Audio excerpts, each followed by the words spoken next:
Hey! Shalom mga kapatid. Hi! What's up, what's up? Nandito nga pala, kasama ko si April. April Jane Pandaan. No, what the Jane? 18 na siya. Hey! Hindi na mako-curfew. Ayun, 14. Kaya pero mukha pa rin 14. Mukha pa rin elementary. So guys, musta. Ano nga ngayon? Huling day ng April, no? Katapusan ko na. Last day ng April ngayon. And ano ngayon, kaya nandito tayo sa labas is, ano kasi to, halos daily na rin namin ginagawa to. Naka-strict. Ano, parang in-schedule na namin to na parang every night is magano kami. Maglalakad-lakad as an exercise. And syempre, ano na yan, parang prayer walk na rin. Or parang nagtitink na rin kami kay Lord sa mga nangyari sa araw namin, sa mga knowledge at wisdom na napupulit naming aral sa pang-araw-araw. Nagtitink na kami. Ngayon lang, lumabas lang kami ng Sicilio doon sa apartment kasi craving nga. sabi ko kay April, craving ako ng kape. Naglilihi siya. Naglili ako ng kape. Hindi naman yung kape na yung kape na parang malamig, ganyan. Or any kind of dessert na malamig, mga ice cream, ganyan.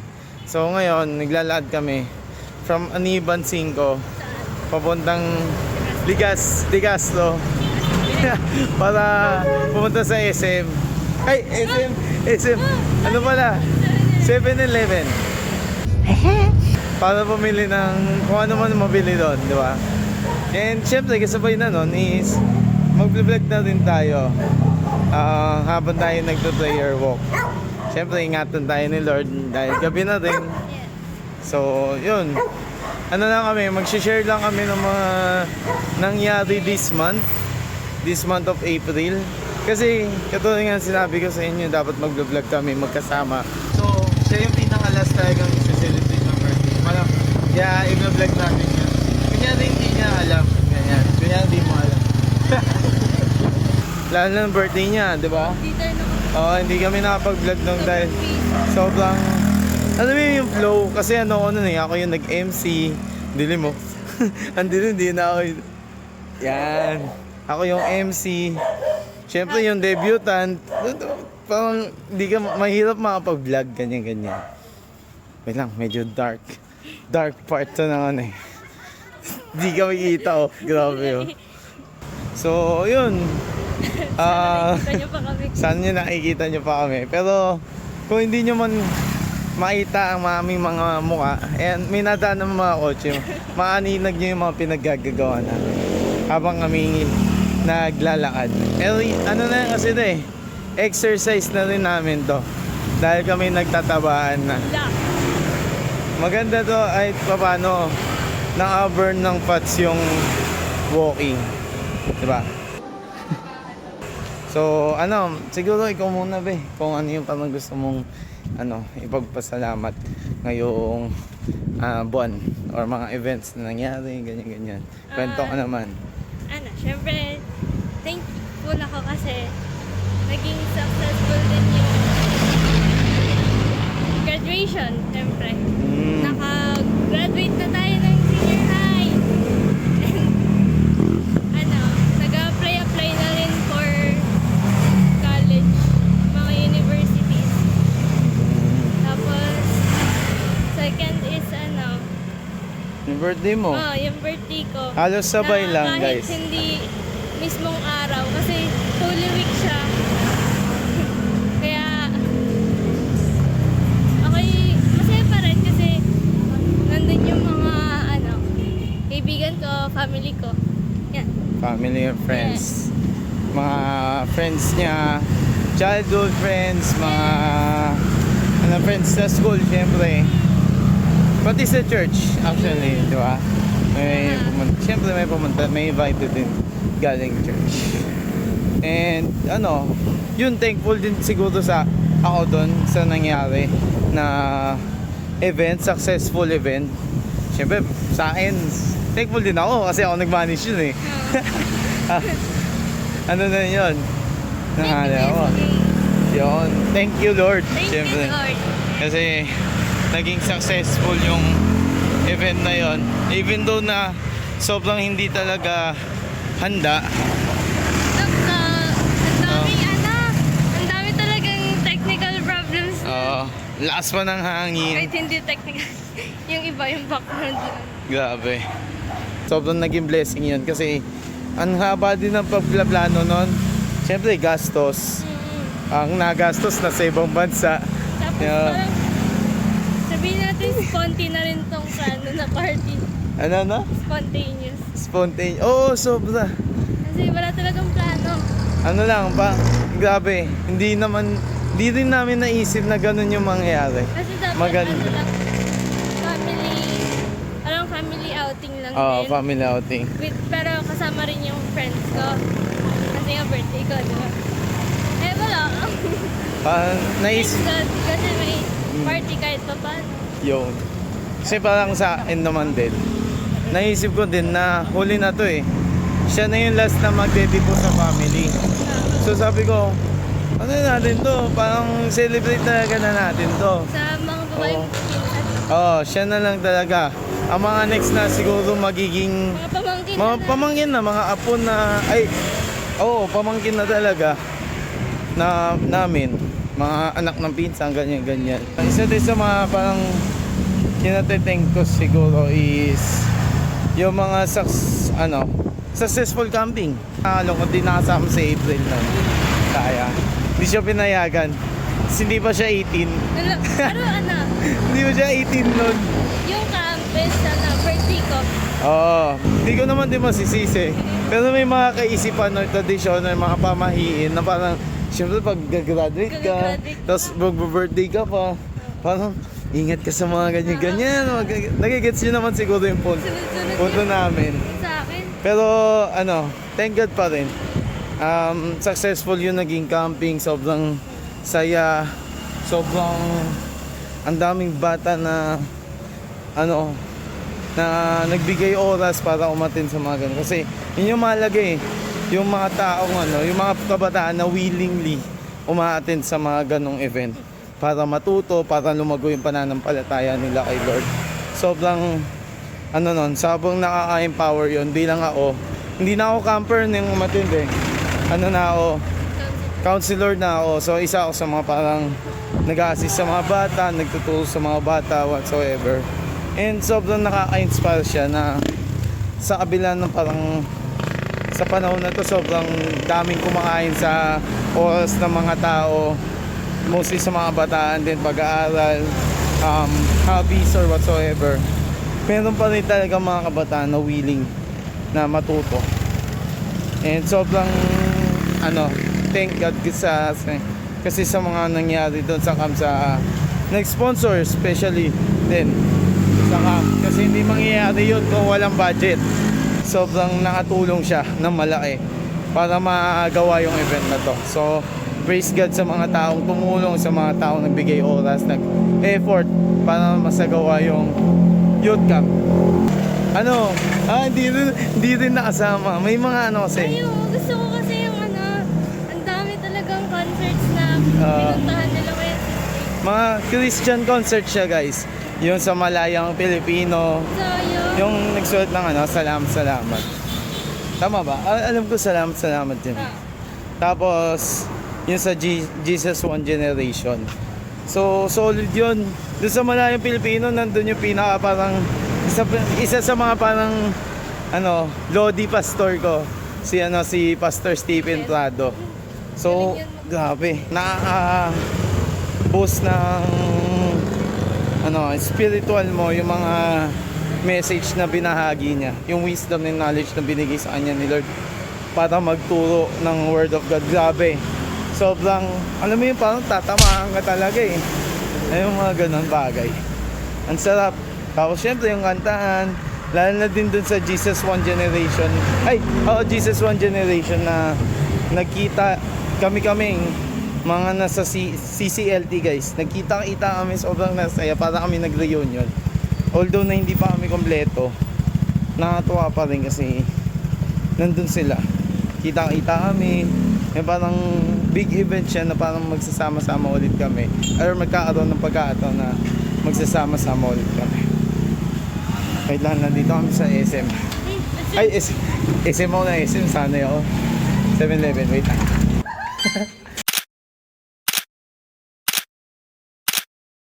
Yun na nga.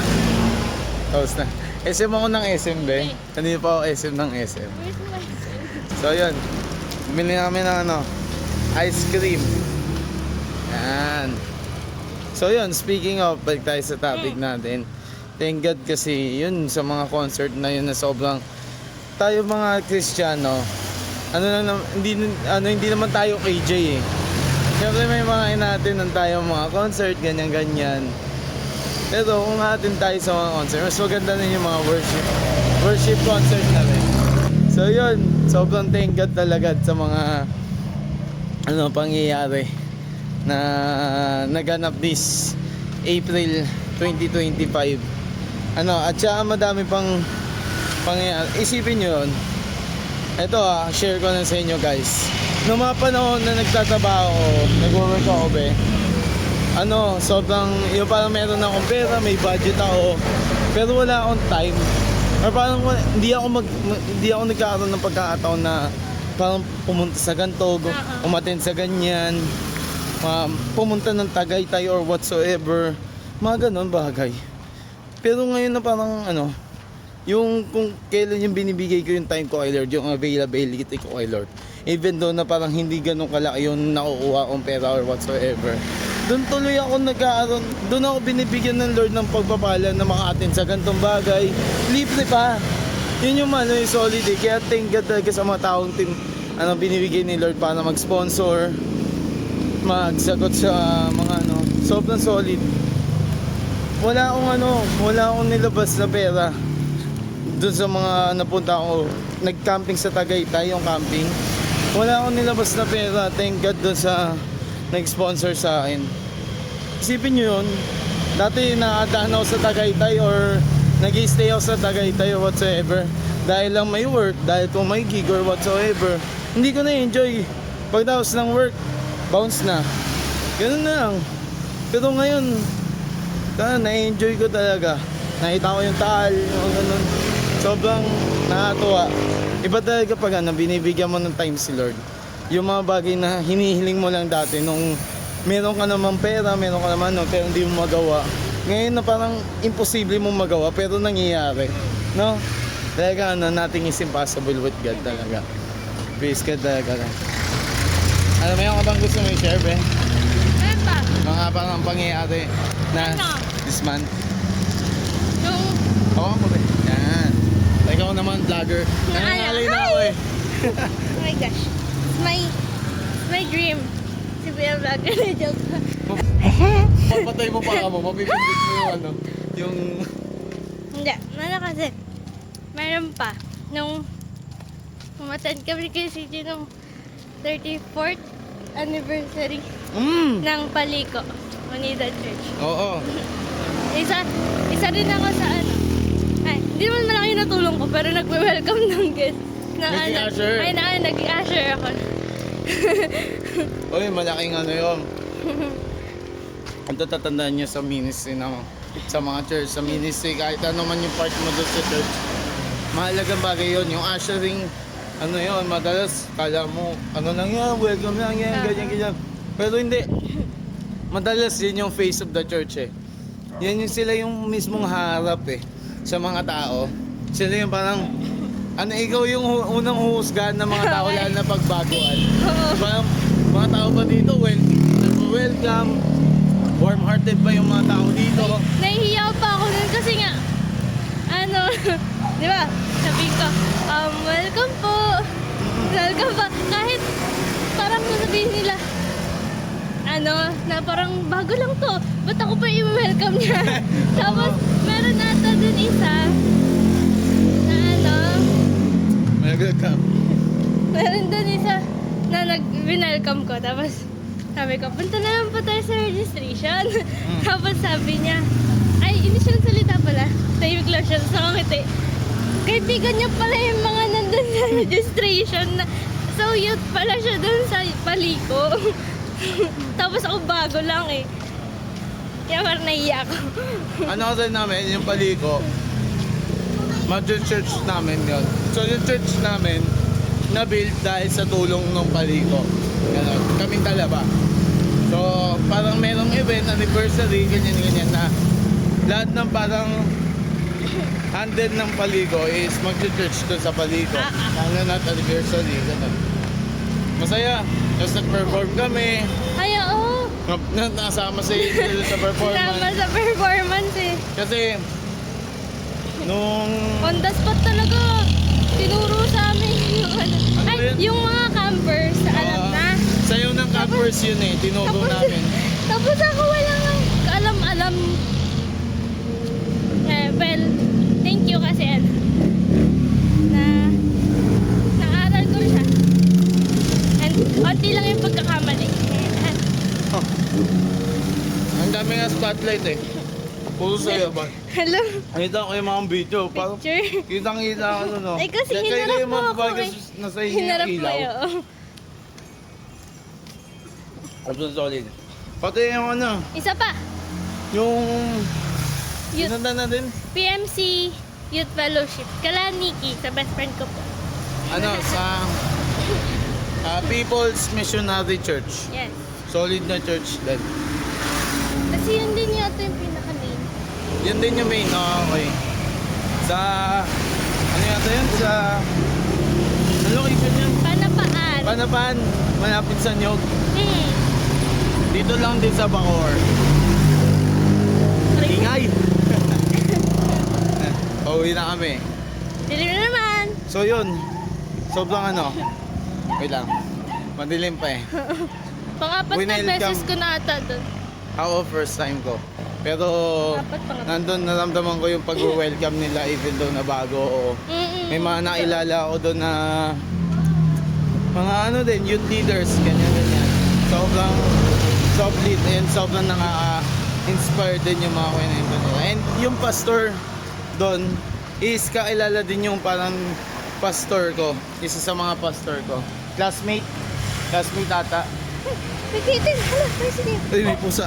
Wait lang. Mababangga siya. Ow! Labay. Hala, muntik na yun ah. Ay! No, no. Bawal Nasunod na. yung pusa sa amin. Bawal na, may miming na kami. Kita ba? Bawal na din. Maitim eh. Hindi kita. Ayan. Babangga. Sabihin mo. Wait lang. Yan.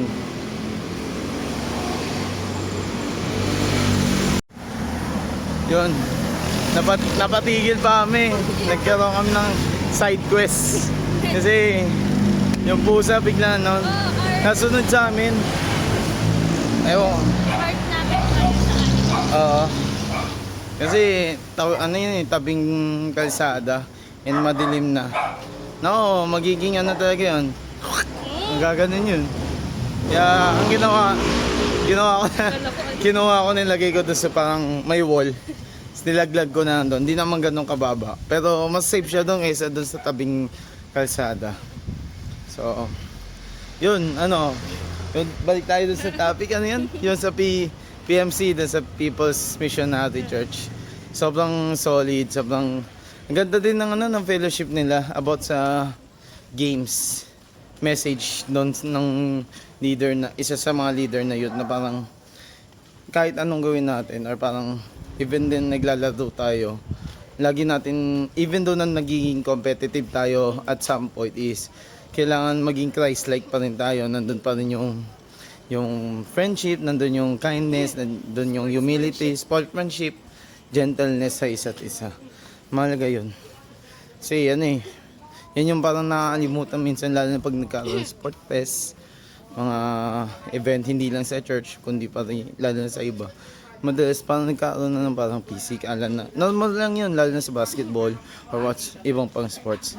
Pero nangyari kasi nawawalan na yung grace or parang nawawalan na yung parang ano, pag-iisip sa ano, masyadong ano, nagiging competitive na nagkaroon na ng sakitan. Minsan nagsisisihan. Sisisihan, awayan pa sa magkakampi. And yun, yung pinamalala, umabot sa pisikalan na talaga, yung parang, masamang pisikalan na. So, yun, sobrang ganda din ng binigay na message. Kahit even though na short siya, okay siya, regarding sa mga games. So, praise God yung sa mga nangyari ngayong buwan. And, meron kaming bagong nailala, actually. Boy. So, meron kaming bagong nailala. Ate Bea? Hindi si... Shoutout kay Bea. Shoutout kay... Hindi. Sila Ate Aura. Ay, Aura. Aura tuloy. Oo. Sila Ate Aura doon sa... Kaming bagong bookstore. Christian bookstore siya. So, may mga Bible. Hindi lang Bible, may mga... anything about Christian na mga items. T-shirt Mga yun t-shirt, mga... store talaga siya. Tawag doon? Philippine Christian bookstore. bookstore, parang ganon. Ko na lang dyan. Pakita ko na lang yung picture dyan. Sa bandang around Lumina yun PCBS.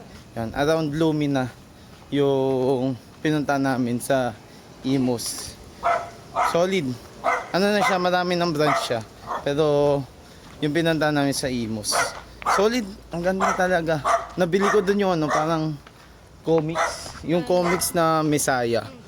Ang angas nun. Kasi nga, syempre, mga kabataan ngayon umaling din sa mga anime, ganyan-ganyan. Animation na mga parang comics, ganyan-ganyan. Ang angas na meron na develop na parang comics. Alam ko matagal na yun pero na-develop na comics na regarding sa gospel. About sa birth ni Jesus hanggang doon sa crucifixion and resurrection. Sobrang solid niya. Dito namin sa Sicilio, guys. Madilim dito. Pero para makikita nyo siya. Ewan ko kung mali. Dadaan ko na sa edit to. Basta yan. Hindi kita. Di kita, diba? Inikot ko pa. Dito tayo sa may ilaw, para kahit paano kita tayo. Pabilog siya na parang bukid na apartment na nasa gilid yung mga bahay. So parang kung gusto mo mag quiet time talaga or magkaroon ng mag-walk, ganyan-ganyan. Sobrang solid yung place na to. So, yun. Thank God sa mga nangyari this month. Month of April. Sobrang dami nangyari. Your month? Katapusan April's ko na. month. Literal na katapusan. Siguro hindi ko lang napansin ngayong month. Yung mga April Fools. Wala akong napansin. Wala akong gano'n napansin. Wala na gano'n nagkagagawa ng mga April Fools. Tignan na natin yung panloloko natin. Sobrang tunay talagang pinakita ni Lord yung pagpapala, yung kapangyarihan niya this month. Hindi lang this month pero talaga about yung vlog kasi nito about this month, di ba? Pero thank God sa lahat na nangyari, sa lahat ng pagpapala na ibinigay ni Lord sa mga events na natapos, sa mga achievement, syempre yung pag-graduate, sa mga bagong nailala, bagong natutunan, and iba pa. Sobrang naging blessing yung month na to para sa amin at alam kong para sa inyo rin. Minsan lang talaga nakakalimutan natin yung tignan kung ano yung bigger yung good picture ng buhay. Minsan kasi masyado tayong caught up sa mga problema, mga struggles, mga pagsubok na hinaharap natin, mga yung business natin. Sobrang tayong kinakain ng stress natin na to the point na nakakalimutan na natin magpasalamat sa Diyos sa pagpapala. Kasi gumising ka pa lang sa isang umaga. Sa umaga is blessing na. Doon pa lang blessing na. Makakain ka pa lang sa umaga blessing na. Meron dyan mga ibang tao sorry to say pero yun nga hindi na nagigising or hindi man lang maain ng almusal. So we should be thankful. We should be grateful, guys, na Kahit sa small things lang na nangyayari sa buhay natin, dapat maging grateful tayo. yes, maging tayo grateful tayo kay Lord. Kasi, everything is a privilege. Kasi lahat ng nakikita natin sa paligid natin, lahat to hiram lang. Kahit si April bilang pinsan ko at ako para sa kanya, hiram lang kami sa isa't isa bilang magpinsan. Dahil darating talaga ang panahon, lahat ng bagay na nakikita natin sa paligid natin mawawala. Dahil sabi nga, lumabas tayo dito sa mundo na to na walang dala, aalis din tayo ng walang dala. So, ganun din yung gusto kong i-message. Kasi, this month, unfortunately, ang dami rin talagang mga nawala. Yun yung dito sa sa mga kakilala ko or mga sa mundo actually. Yung iba mga influencer, mga artista or whatsoever. Even yung Pope. Siya mention ko na rin. So, that talagang patunay talaga na walang lahat talaga tayo, walang bata man matanda, ano man yung estado mo sa buhay, lahat tayo darating yung panahon natin na mawawala tayo ng huminga. And I pray na bago man mangyari yun, nasabi natin sa sarili natin na tinanggap natin si Jesus as Lord and Savior, and we should be grateful sa privilege na yun, dahil alam natin na after this life there's an eternal life na maaasama natin siya. No, April? Amen. So, yun na lang guys. May gusto pa sabihin? Wala na. Tapos na. 18 na siya. Hindi na maka-curfew. Mukha lang. So, yun na lang guys. Thank you sa pakikinig. Thank you sa pagsama sa aming mini vlog na late i-upload, tapos minsan mahaba pa yung time. So, praise God every time and be grateful in every step of the way na gagawin mo. May problema man o wala, be grateful to God because everything has a purpose. Sabi nga doon sa Jeremiah 29:11, meron siyang plano para sa atin, and that yung plano na yon give us hope and a future. So yun na guys, stay safe, God bless, shalom mga kapatid. When I say A, you say amen. A. And Bound by grace in your embrace. Together we stand, held by your hand. In your love we find our way. Bound by grace day by day. With you, Lord, our family stays. Forever bound by grace. In the laughter, in the pain, through every joy and every strain. You guide us all, lead us through every step we take with you. Your grace unites us soul to soul.